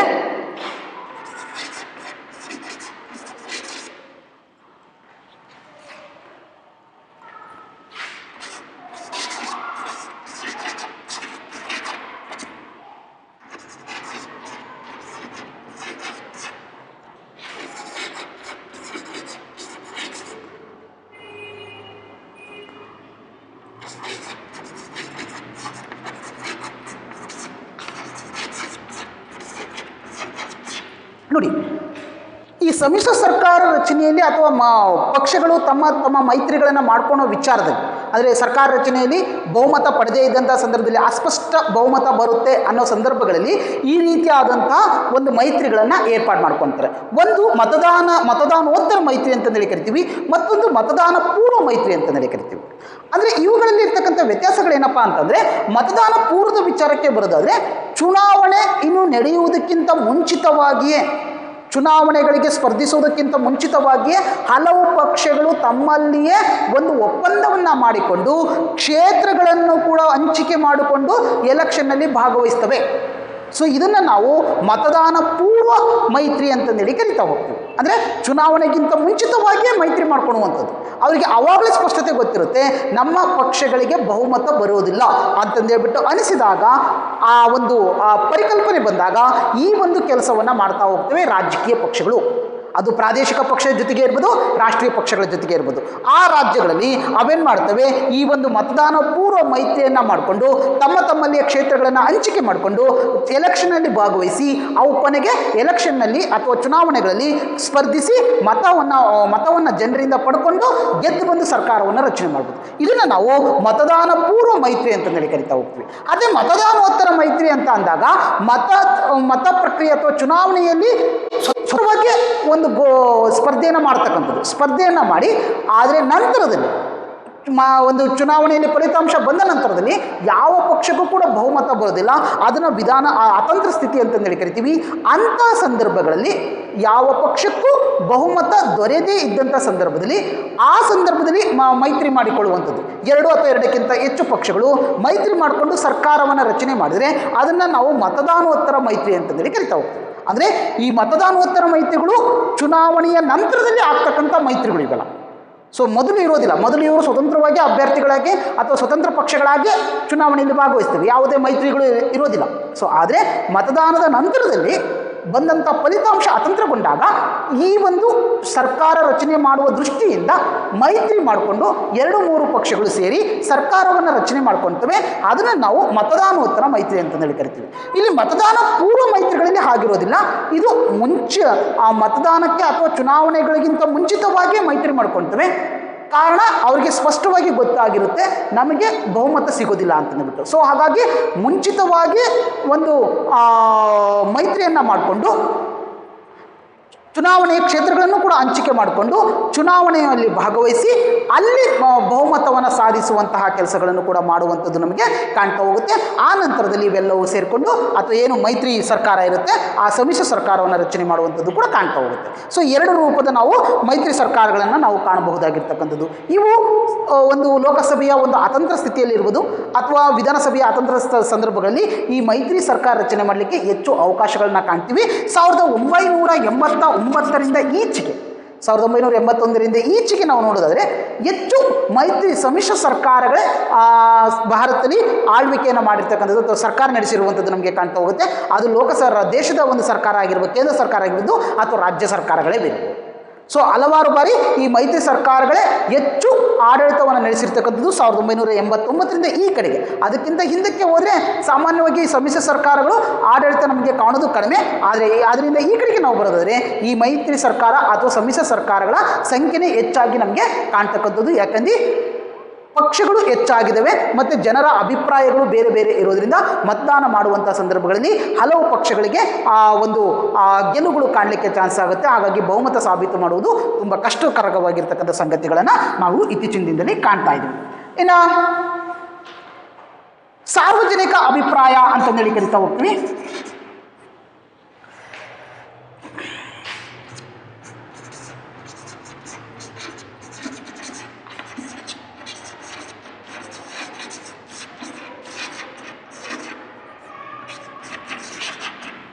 ಸಾರ್ವಜನಿಕ ಅಭಿಪ್ರಾಯಗಳು ಇದು ಕೂಡ ಚುನಾವಣಾ ಪ್ರಕ್ರಿಯೆಯಲ್ಲಿ ಪ್ರಮುಖ ಪಾತ್ರವನ್ನು ವಹಿಸುವಂಥದ್ದು. ಸಾರ್ವಜನಿಕ ಅಭಿಪ್ರಾಯ ಅಂತಂದರೆ ಇದು ಜನಸಮೂಹದ ಒಂದು ಅಭಿಪ್ರಾಯವೂ ಅಲ್ಲ, ಅಥವಾ ರಾಜಕೀಯ ಪಕ್ಷಗಳ ಒಂದು ಅಭಿಪ್ರಾಯವೂ ಇಲ್ಲ. ಇಲ್ಲಿ ಪ್ರತಿಯೊಬ್ಬ ಪ್ರಜೆನೂ ತನ್ನ ಅಭಿಪ್ರಾಯವನ್ನು ವ್ಯಕ್ತಪಡಿಸುವಂಥದ್ದು, ನಿರ್ದಿಷ್ಟ ವಿಷಯಗಳಿಗೆ ಸಂಬಂಧಪಟ್ಟಂಥ ಒಂದು ಅಭಿಪ್ರಾಯವನ್ನು ವ್ಯಕ್ತಪಡಿಸುವ ಸ್ವಾತಂತ್ರ್ಯ ಅಥವಾ ಅಭಿಪ್ರಾಯವನ್ನು ವ್ಯಕ್ತಪಡಿಸುವಂಥದ್ದೇ ಸಾರ್ವಜನಿಕ ಅಭಿಪ್ರಾಯ. ಸೊ ಈ ಅಭಿಪ್ರಾಯಗಳು ಸರ್ಕಾರಗಳ ನೀತಿ ನಿರೂಪಣೆಯಲ್ಲಿ ಪ್ರಮುಖ ಪಾತ್ರವನ್ನು ವಹಿಸ್ತವೆ. ಪ್ರಜಾಪ್ರಭುತ್ವ ಯಶಸ್ವಿ ಆಗಬೇಕಾದ್ರೆ ಇದು ಕೂಡ ಬಹುಮುಖ್ಯವಾಗಿರ್ತಕ್ಕಂಥ ಅಂಶ. ಯಾವ ರಾಷ್ಟ್ರದಲ್ಲಿ ನಿರ್ಭಯವಾಗಿ ಒಬ್ಬ ವ್ಯಕ್ತಿ ತನ್ನ ಅಭಿಪ್ರಾಯವನ್ನು ವ್ಯಕ್ತಪಡಿಸಲಿಕ್ಕೆ ಅವಕಾಶಗಳಿರ್ತವೆ, ಅದು ರೇಡಿಯೋ ಮೂಲಕ ಇರ್ಬೋದು, ದೂರದರ್ಶನ ಇರ್ಬೋದು, ನೆಟ್ ಅಥವಾ ಅಂತರ್ಜಾಲ ಇರ್ಬೋದು. ಸೊ ಯಾವ ಮಾರ್ಗದ ಮೂಲಕವಾದರೂ ಸರಿ ತನ್ನ ಅಭಿಪ್ರಾಯವನ್ನು ವ್ಯಕ್ತಪಡಿಸಲಿಕ್ಕೆ ಅವಕಾಶಗಳು ಇರ್ತವೆ. ನಿರ್ಭಯವಾಗಿ ಯಾವುದೇ ಭಯವಿಲ್ಲದೆ ಅವಕಾಶಗಳಿರ್ತವೆ. ಅಲ್ಲಿ ಮಾತ್ರ ಪ್ರಜಾಪ್ರಭುತ್ವ ಯಶಸ್ವಿ ಆಗಲಿಕ್ಕೆ ಸಾಧ್ಯತೆ ಇರುತ್ತೆ. ಯಾಕಂದ್ರೆ ಪ್ರಜೆಗಳಿಂದ ಮಾತ್ರ ಗೊತ್ತಾಗುತ್ತೆ, ನಮಗೆ ಸಾರ್ವಜನಿಕ ಅಭಿಪ್ರಾಯದಿಂದ ಮಾತ್ರ ಗೊತ್ತಾಗುತ್ತೆ ಸಾರ್ವಜನಿಕರ ಕುಂದುಕೊರತೆಗಳೇನು ಅಂತಂದುಬಿಟ್ಟು. ಸೊ ಹಾಗಾಗಿ ಅವರ ಕುಂದುಕೊರತೆಗಳನ್ನು ನಾವು ನಿರ್ವಹಿಸಿ ಅಥವಾ ಸಂಪೂರ್ಣವಾಗಿ ಅದನ್ನು ಬಗೆಹರಿಸಲಿಕ್ಕೆ ಸಹಕಾರವಾಗುವಂಥದ್ದು ಈ ಸಾರ್ವಜನಿಕ ಅಭಿಪ್ರಾಯಗಳಿಂದ ಮಾತ್ರ. ಸೊ ಹಾಗಾಗಿ ಅದು ಸರ್ಕಾರ ತಂದಿರತಕ್ಕಂಥ ಕಾನೂನಿನ ವಿಚಾರಗಳಿಗಿರ್ಬೋದು ಅಥವಾ ತಮ್ಮ ಕುಂದುಕೊರತೆಗಳಿರ್ಬೋದು, ಅದನ್ನು ಧೈರ್ಯವಾಗಿ ಬಂದು ಹೇಳಿಕೊಳ್ಳುವಂಥ ವಾತಾವರಣವನ್ನು ಕಲ್ಪಿಸಬೇಕಾಗುತ್ತೆ. ಅದು ಕೂಡ ಒಂದು ಪ್ರಜಾಪ್ರಭುತ್ವ ಯಶಸ್ವಿಗೆ ಸಹಾಯವಾಗ್ತಕ್ಕಂಥದ್ದು. ಇದು ಕೂಡ ಚುನಾವಣೆಯಲ್ಲಿ ಪ್ರಮುಖ ಪಾತ್ರವನ್ನು ವಹಿಸುತ್ತೆ. ಇನ್ನು ಮಾಧ್ಯಮಗಳು ಅಂತಂದೇಳಿ ಕರಿತೀವಿ. ಮಾಧ್ಯಮ ಮತ್ತು ಪ್ರಜಾಪ್ರಭುತ್ವ.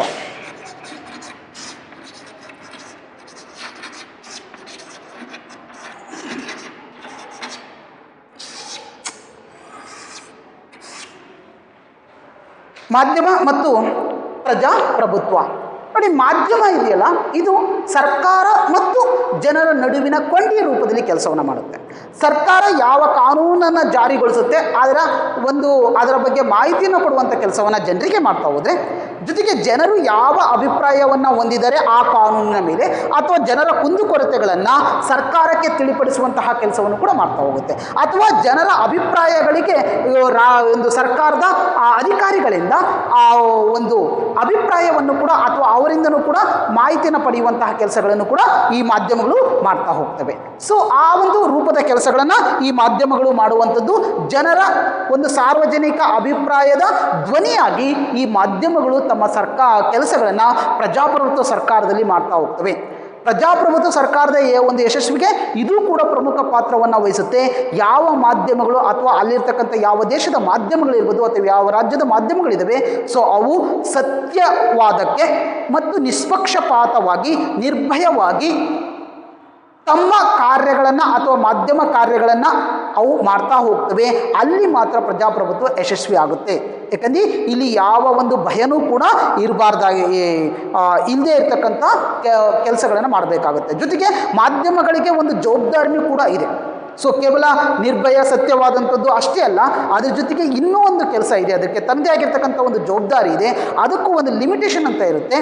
ಸೂಕ್ಷ್ಮ ವಿಚಾರಗಳನ್ನು ವೈಭವೀಕರಿಸುವಂಥದ್ದಾಗಲಿ, ಕೆಲವೊಂದು ಸೂಕ್ಷ್ಮ ವಿಚಾರಗಳಿರ್ತವೆ, ಆ ವಿಚಾರಗಳನ್ನು ಹೆಚ್ಚು ವೈಭವೀಕರಿಸುವಂಥದ್ದು ಆಗಿರ್ಬೋದು, ಅಥವಾ ದೇಶದ ಐಕ್ಯತೆಗೆ ಧಕ್ಕೆ ತರುವಂತಹ ಕೆಲಸಗಳಾಗಿರ್ಬೋದು, ಅಥವಾ ಒಂದು ವಿಚಾರಗಳನ್ನು ಪ್ರಸಾರ ಮಾಡುವಂಥದ್ದಾಗಿರ್ಬೋದು, ಅಥವಾ ಜಾತ್ಯತೀತತೆ ಸಂಬಂಧಪಟ್ಟಿರ್ತಕ್ಕಂಥ ವಿಚಾರಗಳಿರ್ಬೋದು, ಅಥವಾ ಪ್ರಜಾಪ್ರಭುತ್ವಕ್ಕೆ ಧಕ್ಕೆ ಆಗುವಂಥ ಒಂದು ವಿಚಾರಗಳಿಗೆ ಇರ್ಬೋದು. ಸೊ ಅವುಗಳ ವಿಚಾರಕ್ಕೆ ಬಂದಾಗ ಅದು ಕೂಡ ಹಾನಿ ಆಗದಂತೆ ಎಚ್ಚರ ವಹಿಸುವಂತಹ ಕೆಲಸವನ್ನು ಮಾಡಬೇಕಾಗುತ್ತೆ. ಅಂಥ ವಿಚಾರಗಳು ಬಂದಾಗ ದೇಶದ ಐಕ್ಯತೆ ದೃಷ್ಟಿಯಿಂದ ಹಾನಿ ಆಗಬಾರ್ದು. ಸೊ ಆ ರೀತಿಯಾಗಿ ಸುದ್ದಿಗಳನ್ನು ಪ್ರಸಾರ ಮಾಡುವಂತಹ ಜವಾಬ್ದಾರಿ ಮಾಧ್ಯಮಕ್ಕೆ ಇರುತ್ತೆ. ಸೊ ಮಾಧ್ಯಮದವರು ಅಥವಾ ಮಾಧ್ಯಮ ಸರ್ಕಾರ ಮತ್ತು ಜನರ ಮಧ್ಯದಲ್ಲಿ ಒಂದು ರೀತಿ ಕೊಂಡಿಯಾಗಿರ್ತಕ್ಕಂಥದ್ದು. ಸೊ ಅವರು ಯಾವ ವಿಚಾರಗಳನ್ನಾದರೂ ಕೂಡ ನಿರ್ಭಯವಾಗಿ ನಿಷ್ಪಕ್ಷಪಾತವಾಗಿ ಪ್ರಸಾರ ಮಾಡಲಿಕ್ಕೆ ಅವಕಾಶವನ್ನು ನಾವು ಮಾಡಿಕೊಡ್ಬೇಕಾಗುತ್ತೆ. ಅದಕ್ಕೆ ನಾವು ಸ್ವತಂತ್ರ ಮಾಧ್ಯಮಗಳು ಅಂತಂದೇಳಿ ಕೂಡ ಕರಿತಾ ಹೋಗ್ತೇವೆ. ಸ್ವತಂತ್ರವಾಗಿರ್ತಕ್ಕಂಥ ಮಾಧ್ಯಮಗಳು ಅವಕ್ಕೆ ಸಂಪೂರ್ಣವಾದಂಥ ಅವಕಾಶವನ್ನು ಮಾಡಿಕೊಡ್ಬೇಕು. ಆದರೆ ಅದರಲ್ಲೂ ಕೂಡ ಜವಾಬ್ದಾರಿಗಳು ಅವ್ರದ್ದು ಇರುತ್ತೆ. ಸುಮ್ಮನೆ ಎಲ್ಲ ವಿಚಾರಗಳನ್ನು ವೈಭವೀಕರಣ ಮಾಡುವಂಥದ್ದಾಗಿರ್ಬಾರ್ದು, ಮತ್ತು ಐಕ್ಯತೆಗೆ ಧಕ್ಕೆ ತರುವಂಥದ್ದಾಗಿರಬಾರ್ದು. ಪ್ರಜಾಪ್ರಭುತ್ವಕ್ಕೆ ಹಾನಿ ಉಂಟು ಮಾಡದೆ ಹಾಗೆ ತಮ್ಮ ಸುದ್ದಿಗಳನ್ನು ಪ್ರಸಾರ ಮಾಡುವಂತಹ ಜವಾಬ್ದಾರಿ ಆ ಮಾಧ್ಯಮಗಳಿಗೆ ಇರ್ತಕ್ಕಂಥದ್ದು ಕಾಣ್ತಾ ಹೋಗುತ್ತೆ. ಮತ್ತು ಈ ಮಾಧ್ಯಮಗಳ ಒಂದು ರಕ್ಷಣೆ ದೃಷ್ಟಿಯಿಂದ ಭಾರತದಲ್ಲಿ ಭಾರತೀಯ ಪತ್ರಿಕಾ ಪರಿಷತ್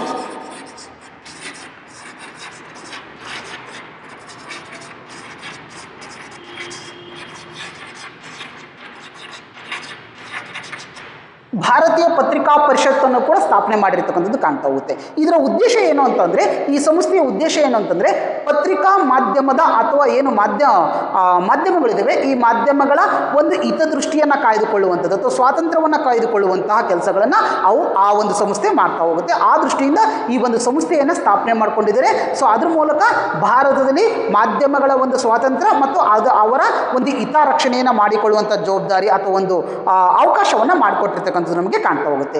ಇತ್ತೀಚಿನ ದಿನದಲ್ಲಿ ಕೇವಲ ದಿನಪತ್ರಿಕೆಗಳು ಮಾತ್ರ ಇಲ್ಲ, ಇವತ್ತು ದೂರದರ್ಶನಗಳಿರ್ಬೋದು, ಸೊ ರೇಡಿಯೋ ಇರ್ಬೋದು, ಮತ್ತು ಅಂತರ್ಜಾಲಗಳಲ್ಲಿರ್ಬೋದು. ಸೊ ಈ ಸುದ್ದಿ ಮಾಧ್ಯಮಗಳು ತಮ್ಮದೇ ಆಗಿರ್ತಕ್ಕಂಥ ಕೆಲಸಗಳನ್ನು ಮಾಡ್ತಾ ಹೋಗ್ತವೆ.